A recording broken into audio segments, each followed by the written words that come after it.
Lyca production சுபாஷ் கரன் மற்றும் red Jain movies தயாரிப்பில் உலக நாயகன் கமல்ஹாசன் நடிப்பில் பிரம்மாண்ட இயக்குனர் சங்கர் இயக்கத்தில் உருவாகியுள்ள இந்தியன் 2 வரும் ஜூலை 12 முதல் உலகமெங்கும் உங்கள் அபிமான திரையரங்குகளில். பாஜக மாநில தலைவர் அண்ணாமலையின் செய்தியாளர் சந்திப்பை பார்க்கலாம். போறாங்க, போகட்டு சந்தோஷம். திமுக அங்கேயே இருக்கட்டு, போட்டு சந்தோஷம். அதிமுகவும் அந்த பக்கம் இருக்கிறாங்க, சந்தோஷம்னா எங்களுடைய அரசியல் இன்னும் எளிமையாகும். எனக்கு பாருங்க, பெரும் தலைவர்கள்லாம் இருக்கிறாங்க. இன்னைக்கு பாரதிய ஜனதா கட்சியினுடைய அரசியல் மட்டும் தனித்து இருக்கு. அது எங்களுக்கு இன்னும் சந்தோஷம். 4 முனை போட்டியாக வரும்பொழுது தமிழகத்தில் 25% ஓட்டு வாங்கினா எம்எல்ஏ ஆயிரலாம். அதான் 2026 தேர்தலுடைய தாக்கம். அப்போ பாரதிய ஜனதா கட்சி சித்தாந்தம் மட்டும் தனித்து இருக்கும். இங்கே இருக்கக்கூடிய எல்லா கட்சிகளும் ஒன்றிய அரசு, எல்லா கட்சிகளும் நீட் எதிர்ப்பு, எல்லா கட்சிகளும் இப்படியே, எல்லா கட்சிகளுக்கும் இருமொழி கொள்கை, எல்லா கட்சிகளும் அப்படி இருக்கட்டும். அவங்க மிச்சிருக்கக்கூடிய 40% ஓட்டை பிரிச்சுக்கிட்டோம். ஆனால் தமிழகத்தில் எத்தனையோ சதவீத மக்கள் இன்னைக்கு 3 மொழி வேணும்னு கேட்குறாங்க. 3வது மொழி எனக்கு பிடித்த மொழி வேண்டும் என்று கேட்கின்றார்கள். அது இந்தியா இருக்கட்டும், கன்னடமாக இருக்கட்டும், தெலுங்கா இருக்கட்டும். தமிழ்நாட்டில் எத்தனையோ மக்கள் நீட்டு வேண்டும் என்று சொல்கின்றாங்க. அவங்க எல்லாம் பாரதிய ஜனதா கட்சியின் பக்கம் தானே வரப்போகிறாங்க. அதனால் இது எங்களுடைய அரசியலுக்கு இன்னும் பலமாக நான் பார்க்கின்றேன். விஜய் அவர்களாக இருக்கட்டும், தொடர்ந்து திமுக சார்ந்த கொள்கைகளை அவர்கள் எடுக்க தமிழகத்தில் பாரதிய ஜனதா கட்சிக்கு உட்பட்ட எங்களுடைய வாக்கு, எங்களுடைய அங்கீகாரம் இருக்கக்கூடிய மக்களுடைய எங்கள் மேல் வைக்கக்கூடிய நம்பிக்கை எங்களுக்கு அது ஆதரவாக வந்துக்கிட்டு தான் இருக்கும். அதனால் இது அரசியல் கட்சி தலைவராக நீங்கள் விஜயோட கமெண்ட்டை என்னன்னு கேட்டிங்கன்னா நான் வரவேற்புன்னு தான் சொல்லுவேன். ஏன்னா எங்களுடைய அரசியலுக்கு அது நல்லது, அது எங்களுடைய கட்சி வளர்ச்சிக்கு அது நல்லது தான். ஆனால் ஒரு சாதாரண மனிதனாக அந்த கருத்தை பார்த்தீங்கன்னா அது சரியில்லாத கருத்து என்று சொல்லுவேன். இன்னும் கொஞ்சம் சயின்டிஃபிக் டேட்டாவை பார்த்து அவங்க சொன்னாங்கன்னா, பேசினாங்கன்னா சிறப்பாக இருக்கும் என்பது எங்களுடைய கருத்துங்கண்ணா.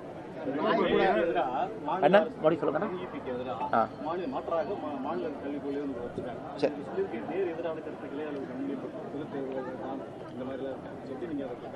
நான் 2 நாட்களுக்கு முன்பு பத்திரிகை நண்பர்களை பார்க்கும் பொழுதுங்கன்னா புதிய கல்விக் கொள்கையும் மாநில அரசு கொண்டு வந்திருக்கக்கூடிய கல்விக் கொள்கையை பற்றி நம்ம பேசணுங்கண்ணா. அன்றைக்கி பேசினதை மறுபடியும் நான் உங்களுக்கு ரீகால் பண்ணி மறுபடியும் சொல்ல வேண்டிய கட்டாயத்தில் நான் இருக்கேங்கண்ணா. இன்றைக்கி நீங்கள் பார்த்தீங்கன்னா புதிய கல்விக் கொள்கை என்ன சொல்லியிருக்கு, குறிப்பாக புதிய கல்விக் கொள்கையில் தான் முதலாக இந்த மும்மொழி கொள்கை அப்படின்னு நம்ம சொல்கிறோம். இதுவரைக்கும் மும்மொழி கொள்கை தான் இருந்துச்சு. யாராவது திமுக காரங்க இல்லைன்னு சொன்னாங்கன்னா அது தப்பு. இந்தியாவில் இருக்கக்கூடிய 2 கல்விக் கொள்கை, first education policy, second education policy, 2 கல்விக் கொள்கையும் கூட இந்தியாவை பொறுத்தவரை ஹிந்தியை கட்டாய மொழியாக வைத்திருந்தார். எப்போனா 2020 வரைக்கும். அது திமுக இல்லைன்னு சொன்னாங்கன்னா 2020 வரைக்கும் இந்தியாவில் ஹிந்தி என்பது கட்டாய மொழியாக இருந்துச்சு. அதான் அஃபிஷியல் கல்விக் கொள்கை. அது தமிழ்நாடு அரசு ஃபாலோ பண்ணாமல் இருந்திருக்கலாம், அது வேற. ஆனால் இப்போ தான் முதலாக புதிய கல்விக் கொள்கையில் ஹிந்தி ஆப்ஷனல்னு வந்திருக்கு. நீங்கள் ஹிந்தி படித்தா படிங்க, இன்னொரு மொழி படித்தாலும் படிங்க, மலையாளம் படித்தாலும் படிங்க. இது புதிய கல்விக் கொள்கையினுடைய முக்கியமான ஒரு விஷயம். இன்னைக்கு தமிழக அரசுடைய கல்விக் கொள்கையில் அவங்க கொண்டு வந்திருப்பார். என்ன சொல்கிறாங்கன்னா, நாம் விஸ்வகர்மா யோஜனா கொண்டு வந்தா, மோடி ஐயா கொண்டு வந்தால் அது குலக்கல்வி திட்டம். ஆனால் இன்னைக்கு தமிழ்நாடு அரசினுடைய கல்விக் கொள்கையில் ஒரு வார்த்தையை சொல்கிறாங்க. அதாவது மீனவ நண்பர்கள் அதிகமாக இருக்கக்கூடிய பகுதி, கடற்கரையோரத்தில் இருக்கக்கூடிய அரசு பள்ளி, தனியார் பள்ளியில் ஒரு மாணவர் படிக்கிறாங்க, அவங்க தந்தை தாயெல்லாம் மீனவராக இருக்கிறாங்க அப்படின்னா அவர்களுக்கு கடற்கரையோரத்தில் சொல்லிக் கொடுப்பாங்களாமா. என்னென்ன சொல்லிக் கொடுப்பாங்களாமா? அவங்களுக்கு படகை பற்றி சொல்லிக் கொடுப்பாங்க, அவங்களுக்கு கடலை பற்றி சொல்லிக் கொடுப்பாங்க, நாட்டிக்கலை பற்றி சொல்லிக் கொடுப்பாங்க. இது குலக்கல்வி இல்லையானே?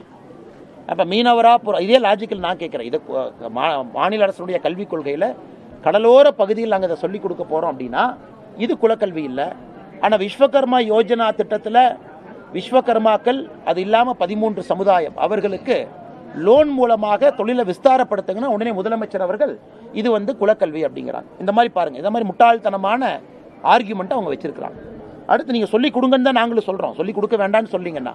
ஆனால் அதை குலக்கல்வி என்று சொன்னால் இது குலக்கல்வி இல்லையா என்பதுதான் எங்களுடைய கேள்வி. இன்னைக்கு மதராசாவில் நிறைய பேர் படிக்கிறாங்க.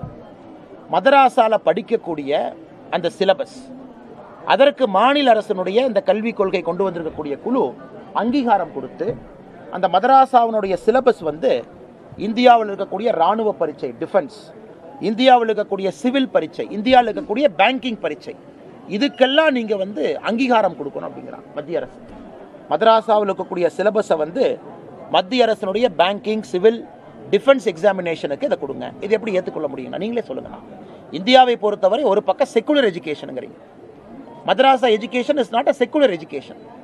அப்போ செக்குலர் எஜுகேஷன் இல்லாத ஒரு எஜுகேஷனை மத்திய அரசு மாநில அரசினுடைய எஜுகேஷன் என்ட்ரன்ஸ் எக்ஸாமினேஷனுக்கு கொண்டு வந்தால் மக்கள் ஒத்துக்குவாங்களா? இது வந்து மைனாரிட்டி பாலிடிக்ஸ் இல்லை அப்படின்னா எது மைனாரிட்டி பாலிடிக்ஸ்னா? அடுத்து இன்னொன்று பாருங்கள், எனக்கு எந்த பள்ளிக்கூடங்களாக இருந்தாலும் எல்லா பள்ளிக்கூடங்களும் அந்தந்த ஊரில் ஸ்கூல் மேனேஜ்மெண்ட் கமிட்டி எஸ்எம்சின்னு ஒன்று வச்சுருக்காங்க. அந்த எஸ்எம்சி யாரு கீழே வருதுனாங்கன்னா மக்களால் தேர்ந்தெடுக்கப்பட்ட பிரதிநிதிகளுக்கு கீழே வருது. ஒரு பஞ்சாயத்து கீழே, கார்பரேஷனுக்கு கீழே, முனிசிபாலிட்டி கீழே எஸ்எம்சி வரும், ஸ்கூல் மேனேஜ்மெண்ட் கமிட்டி. இன்னைக்கு இவங்க என்ன சொல்கிறாங்க, மைனாரிட்டி நடத்தக்கூடிய பள்ளிக்கூடங்கள் எஸ்எம்சிக்கு கீழே வரக்கூடாது.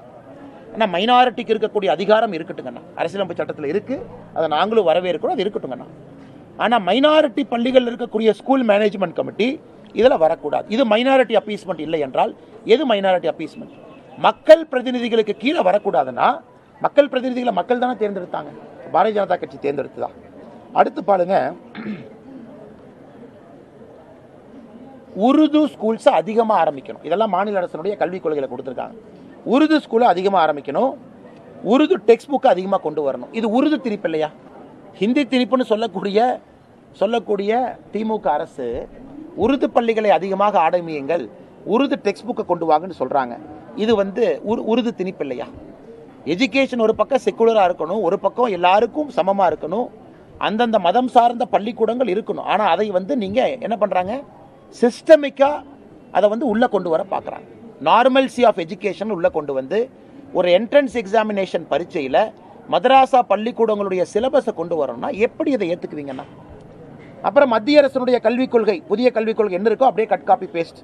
பக்கம் 13 4வது சரத்தில் நாம் வந்து தாய்மொழி தான் மூலதனமாக இருக்கணும் டில் கிளாஸ் 5, முடிஞ்ச வரைக்கும் கிளாஸ் 8 கொண்டு போங்க, அதான் மீடியம் ஆஃப் இன்ஸ்ட்ரக்ஷன். இன்றைக்கி முதலாக இத்தனை ஆண்டுகள் கழித்து தமிழை வைத்து பிழைப்பு நடத்துகின்ற திராவிட முன்னேற்ற கழகம் 2024 கல்விக் கொள்கையில் முதலாக சொல்கிறாங்க தமிழை வந்து பயிற்று மொழியாக கொண்டு வாங்க. இத்தனை காலமாக அது கிடையாது. அது பேஜ் நம்பர் 1ல். டெக்னாலஜி புதிய கல்விக் கொள்கை நம்மளுது, பேஜ் நம்பர் 40 பக்கம் 13. எல்லா கிளாஸ் ரூம்லையும் டெக்னாலஜி 8 இருக்கணும். மாநில அரசு கல்விக் கொள்கை பக்கம் 12.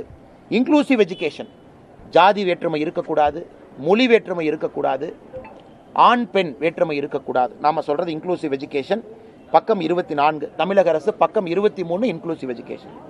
கிரிட்டிக்கல் திங்கிங், வெறும் படிச்சுட்டு வாமிட் எடுக்காமல் கொஞ்சம் புத்தி கூர்மையாக யோசித்து அந்த கல்வியை பயன்படுத்தணும். பேஜ் நம்பர் 12 4 நம்மளுது. மாநில அரசு பேஜ் நம்பர் 7. லைப்ரரி, எல்லா இடத்துலையும் லைப்ரரி ஓப்பன் பண்ணணும், குழந்தைகளுக்கு லைப்ரரி படிக்கிறத ஊக்குவிக்கணும். பேஜ் நம்பர் 52 புதிய கல்விக் கொள்கை, இவங்க பேஜ் நம்பர் 13.